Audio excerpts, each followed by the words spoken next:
ये है insight with रागा। सोचिए भीतर से। इनसाइट विद रागा में आपका स्वागत है। आज हम एक ऐसे विषय पर बात करने जा रहे हैं जो हम सबकी जेब और जीवन से जुड़ा हुआ है, और वो है टैक्स। भारत में आम आदमी से लेकर व्यापारी और वेतनभोगी तक हर कोई टैक्स देता है। हम इसे दो हिस्सों में बांट सकते हैं। डायरेक्ट टैक्स यानी जो सीधे आपकी कमाई पर लगता है, और जैसे आयकर। इनडायरेक्ट टैक्स वो है यानी जो किसी चीज़ को खरीदते या सेवा लेते समय चुपचाप वसूला जाता है, जैसे जीएसटी। ऐसा लगता है जैसे हम एक ही कमाई पर दो दो बार टैक्स देते हैं। दूसरी तरफ सरकार हालांकि लगातार टैक्स सिस्टम को सरल बनाने के दावे कर रही है, लेकिन महंगाई ऐसी कि कम होने का नाम नहीं लेती। आज की चर्चा में हम समझेंगे कि भारत में टैक्स सिस्टम की असलियत क्या है, दूसरे देशों में यह कितना अलग है, और आने वाले समय में इसमें क्या सुधार हो सकते हैं। इस विषय पर बातचीत के लिए हमारे साथ मौजूद है बूब एंड कंपनी के युवा निदेशक दिनेश बूब, जो टैक्सेशन और फाइनेंस के क्षेत्र में गहरी जानकारी रखते हैं। तो चलिए शुरू करते हैं ये दिलचस्प चर्चा और जानते हैं हमारे टैक्स सिस्टम में क्या बदलाव जरूरी है। इनसाइट विद रागा में दिनेश बूब साहब, आपका हार्दिक स्वागत है। धन्यवाद। पिछले कुछ समय से एक विषय ऐसा हमारे मन में मचल रहा है जिस पर डिस्कस करने की बहुत ज़रूरत समझ रहा था। वो विषय है डायरेक्ट और इनडायरेक्ट टैक्स का। अच्छा। और चूंकि आपका संबंध पढ़ाई के बाद से ही इसी में रहा है, तो मैं चाहूँगा कि आप मेरे जो श्रोता हैं उनको डायरेक्ट और इनडायरेक्ट टैक्स के बारे में थोड़ा सरलता से समझाएं। डायरेक्ट और इनडायरेक्ट टैक्स दो अलग अलग तरह के टैक्स हैं।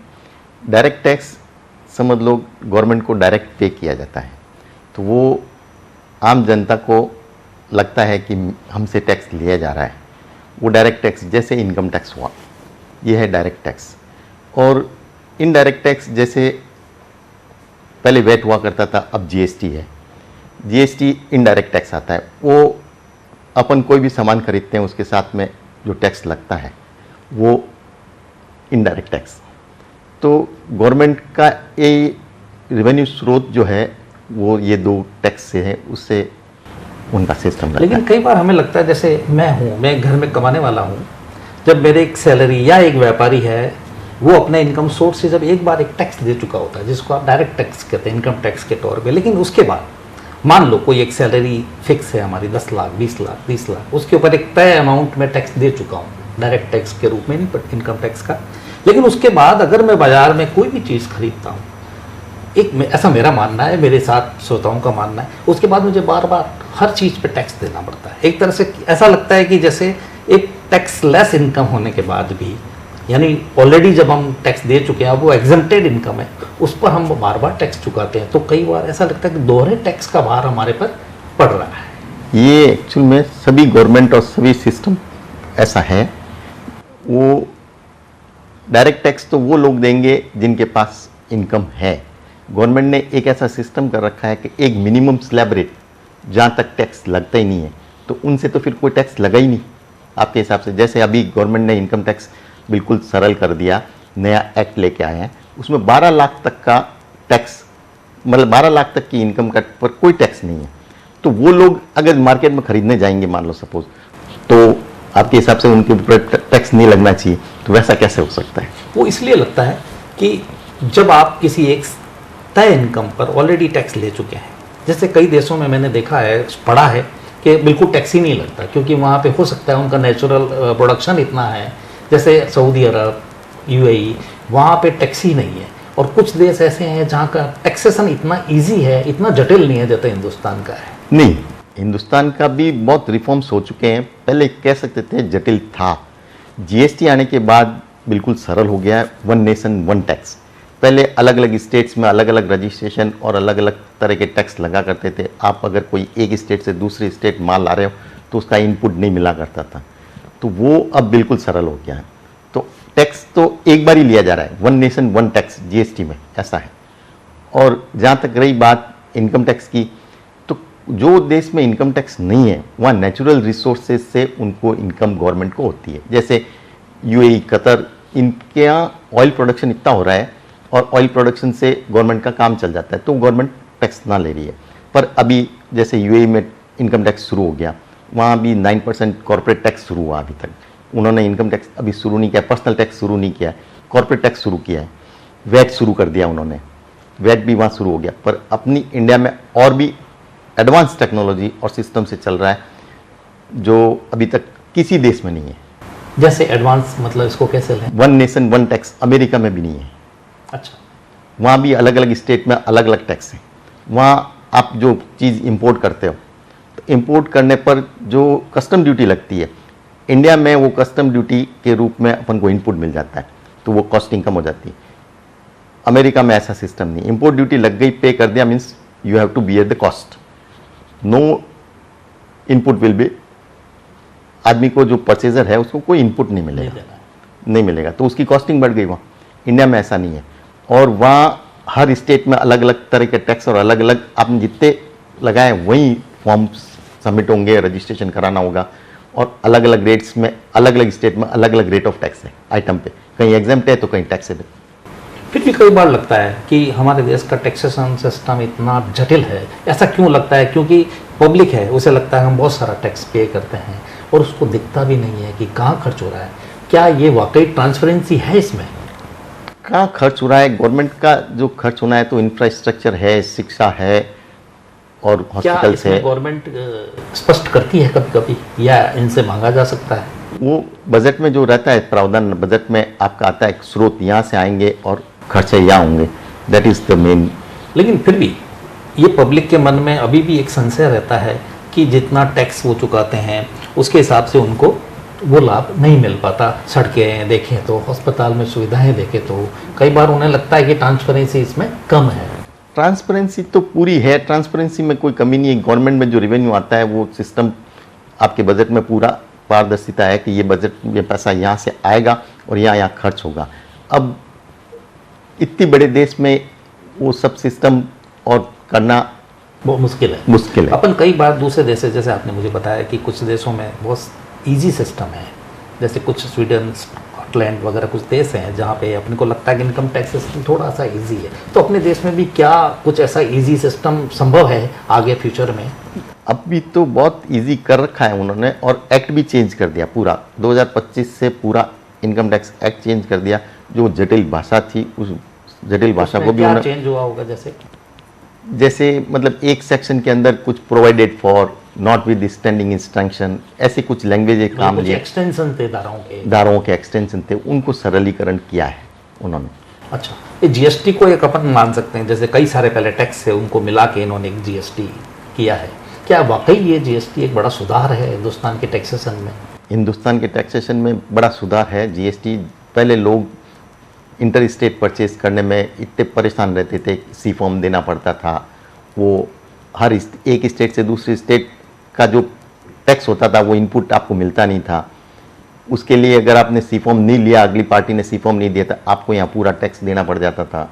तो वो सारी सब समस्याएं खत्म हो गई है। क्या इसमें अभी भी कोई गुंजाइश है चोरी की? जीएसटी इतना लागू, स्ट्रिक्टली लागू जैसे बताते हैं, क्या इसमें भी कोई चोरी की गुंजाइश बचती है?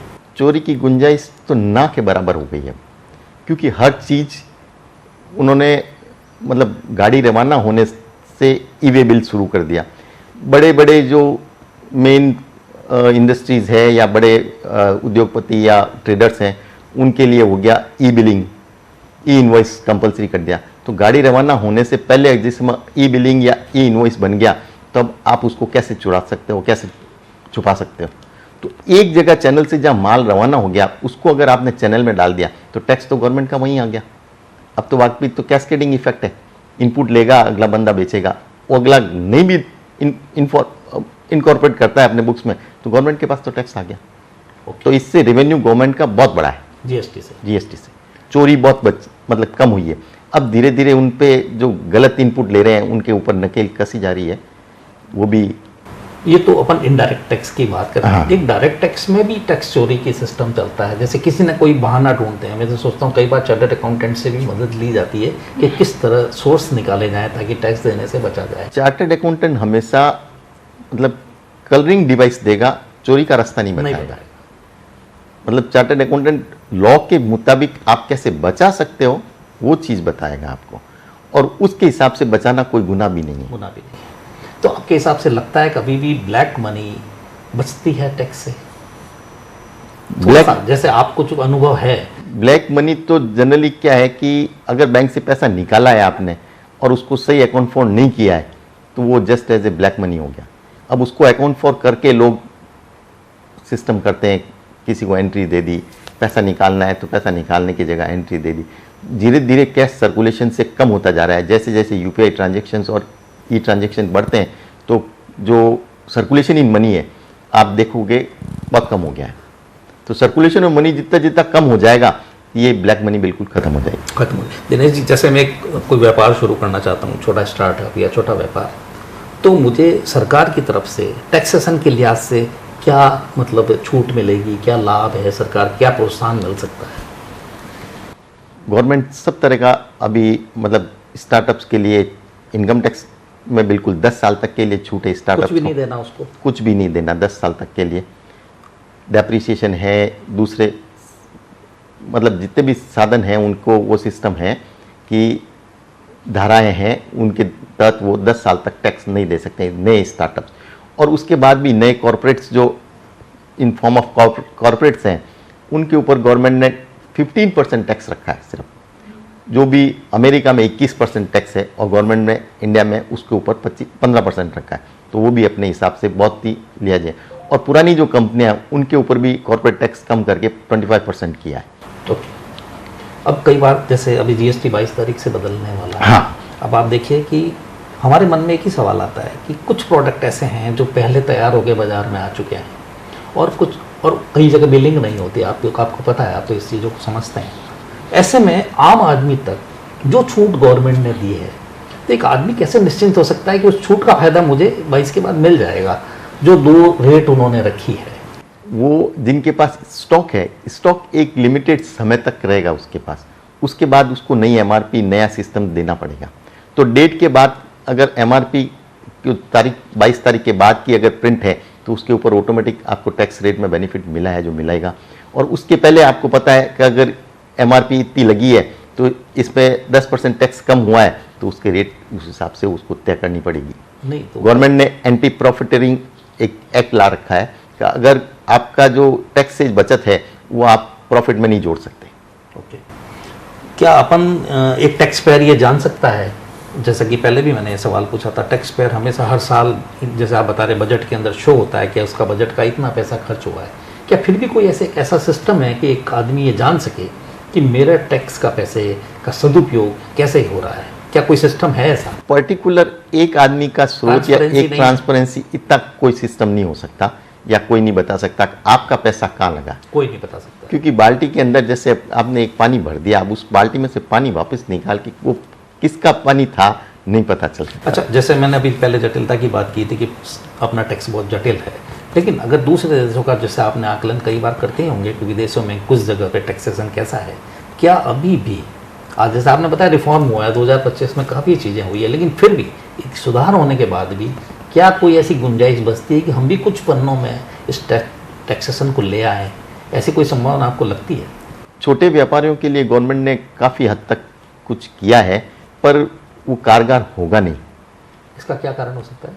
क्योंकि जनता इतनी एजुकेटेड अभी नहीं है।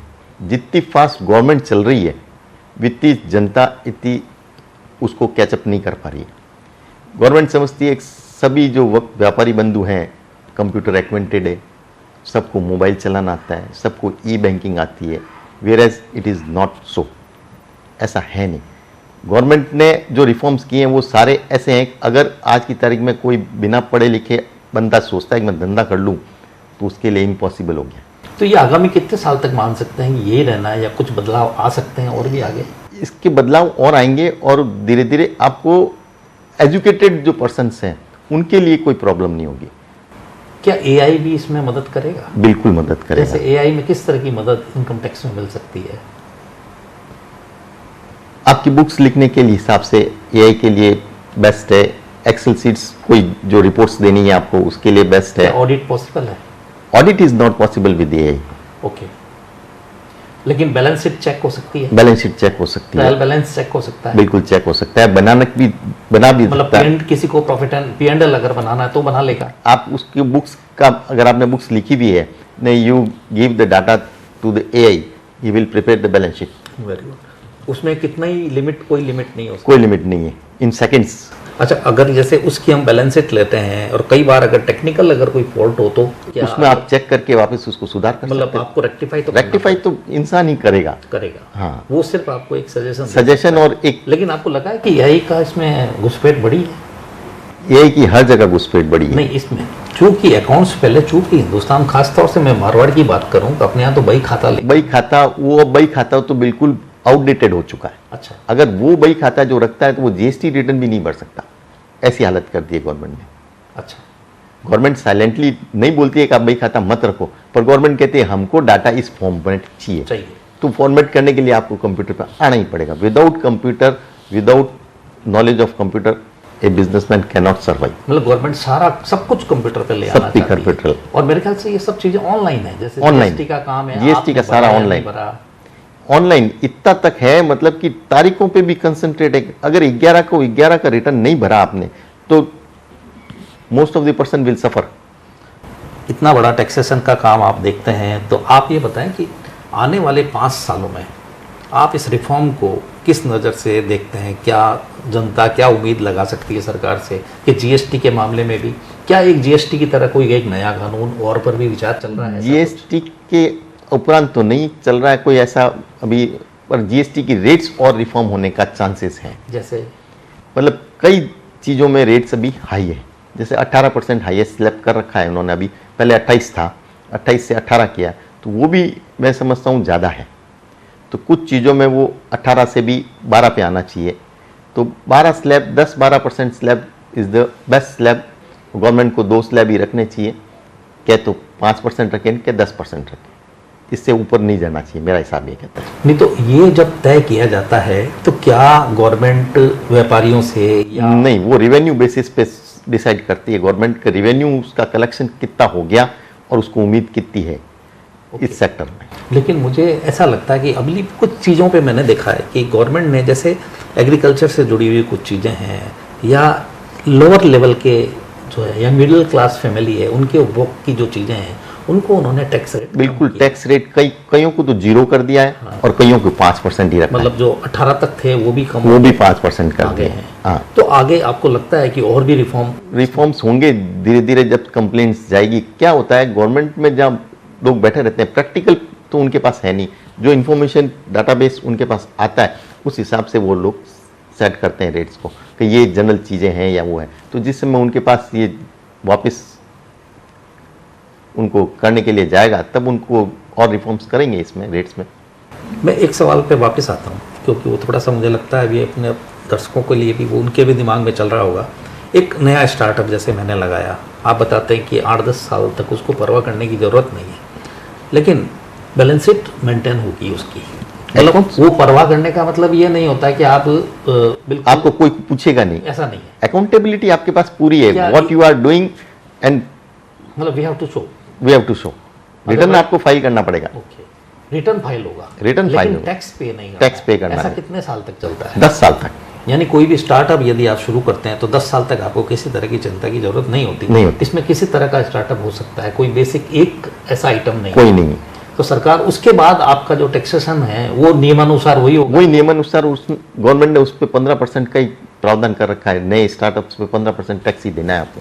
एक निश्चित तारीख डिक्लेयर की है गवर्नमेंट ने, उस तारीख के बाद जो भी रजिस्टर होंगे स्टार्टअप उनको 15% टैक्स देना है। क्या मैं आपसे इंडिविजुअल रिटर्न की भी बात कर सकता हूँ? हाँ, मेरे बहुत सारे श्रोता इंडिविजुअल रिटर्न वाले हैं, व्यापारी भी हैं, लेकिन एक इंडिविजुअल रिटर्न, पहले इंडिविजुअल वाले की बात करता हूँ जिसको आप डायरेक्ट भी बोलते हैं, वो अपना प्लान शुरुआत में किस तरह करे कि उसको टैक्स से बचत हो सके?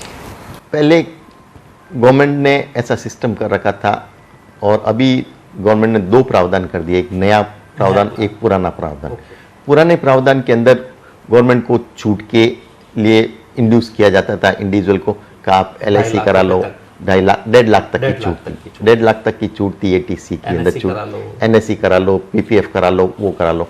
अब गवर्नमेंट को, मेरे को ऐसा लगता है कि इस बचत की उनको जरूरत नहीं है, ओके, तो उन्होंने इन सिस्टम को बिल्कुल रिजेक्ट कर, मतलब कि आपको लेना है तो लो, टैक्स रेट्स उसमें हाई है, जब तक आप पूरी छूट नहीं लोगे, सभी हेड्स में जितनी छूट मिलती है, जैसे आपको इंटरेस्ट की छूट मिलती है हाउसिंग लोन पे, हाउसिंग लोन की इंटरेस्ट की छूट लोगे, ATC की छूट लोगे, मेडिक्लेम की छूट लोगे, डोनेशन की छूट लोगे, ये सारी छूट लोगे तो आपके लिए पुराना प्रावधान बेनिफिशियल।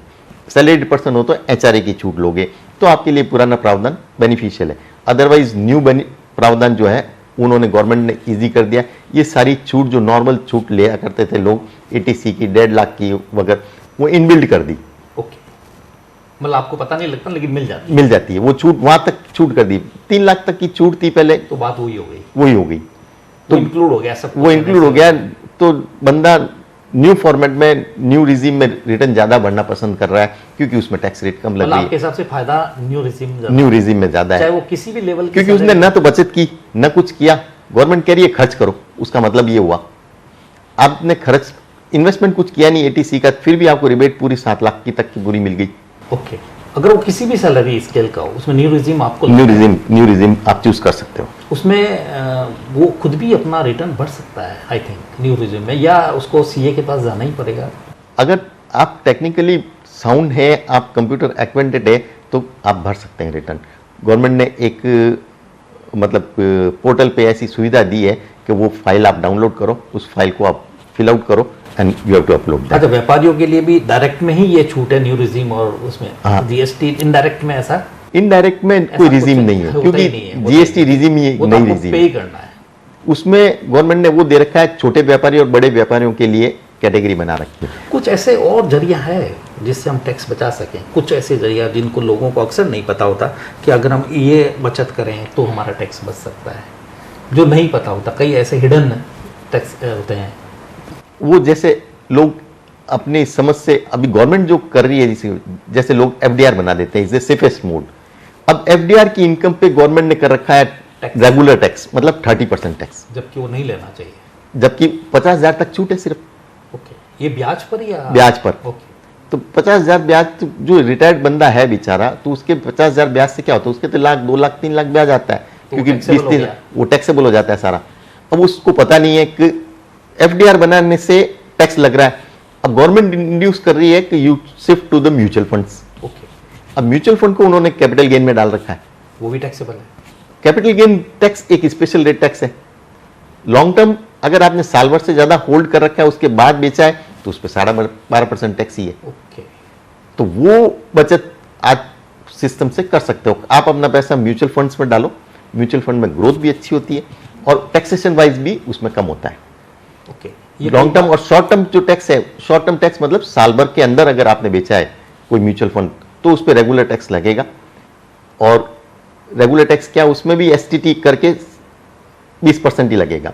जो नॉर्मल अगर आप 30% की स्लैब में जा रहे हो, 30% नहीं लगेगा। अच्छा, ऐसा है। ये एनएससी वगैरह भी कोई मतलब, अब एनएससी वगैरह का कोई मोह नहीं रहा, अब कोई मतलब ही नहीं रहा, मतलब ये यूजलेस हो, यूजलेस हो, क्योंकि सरकार खुद नहीं चाहती बचत। ये इसलिए स्कीम्स ऐसी बोल रही है कि सरकार नहीं चाहती कि आप इनमें पैसा रखो। आपको एक नया रिजीम दिया गया, नया रिजीम दिया गया, छोड़िए और म्यूचुअल फंड में पैसा जमा करो। लगता है कि म्यूचुअल फंड ठीक है, म्यूचुअल फंड एक कंपनी का वो भी बचत का जरिया है अच्छी, लेकिन कई बार आपको नहीं लगता कि ये मनमोहन सिंह भी अक्सर कहा करते थे कि पैसा, लिक्विडिटी एक तरह से बाजार में होनी, तब देश की प्रोग्रेस दिखती है। तो गवर्नमेंट वही कह रही है ना, बचत मत करो, खर्च करो। खर्च करिए, मतलब एक व्यापारी से दूसरे व्यापारी तक बढ़ाने का काम सरकार ये चाहती है कि आपके पास पैसा बैंक में नहीं होके बाजार में आना चाहिए, यानी लिक्विडिटी को ज़्यादा, लिक्विडिटी मेंटेन करने के लिए छोटे छोटे स्मॉल, आप मोबाइल लेने जाते हो, आपको किस्तों में मोबाइल मिल जाता है, इससे ज़्यादा क्या चाहिए? तो सरकार मतलब कुल मिला के, अच्छा ऐसी कोई एरिया है जिसमें टैक्स, जैसे एग्रीकल्चर है, क्या इसमें अगर कोई आदमी इन्वेस्ट करता है तो उसमें छूट मिलती है? बिल्कुल, एग्रीकल्चर को अभी तक गवर्नमेंट ने पूरा इंड्यूस कर रखा है और मतलब प्रोत्साहन दे रखा है, कोई भी टैक्स नहीं है एग्रीकल्चर। तो क्या हम अगर जैसे एक व्यापारी वर्ग का आदमी या एक इंडिविजुअल वाला आदमी, उसको अगर अपना पैसा उधर खर्च करता है तो क्या वो बचा सकता है? हाँ बिल्कुल, अगर आपकी एग्रीकल्चर इनकम से स्रोत अगर आता है तो गवर्नमेंट ने ऐसा कर रखा है कि जितना आप एग्रीकल्चर से इनकम करोगे उस पर कोई टैक्स नहीं लगेगा, पर वो स्लैब रेट में जुड़ेगा। ओके, स्लैब रेट में जुड़ने का मतलब आपकी regular income other than agriculture income, मान लो 10 लाख है और एग्रीकल्चर से आपने 30 लाख कमा लिए, 30 और 10 40 लाख पे क्या स्लैब रेट लगनी चाहिए थी, वो आपको पे करना पड़ेगा।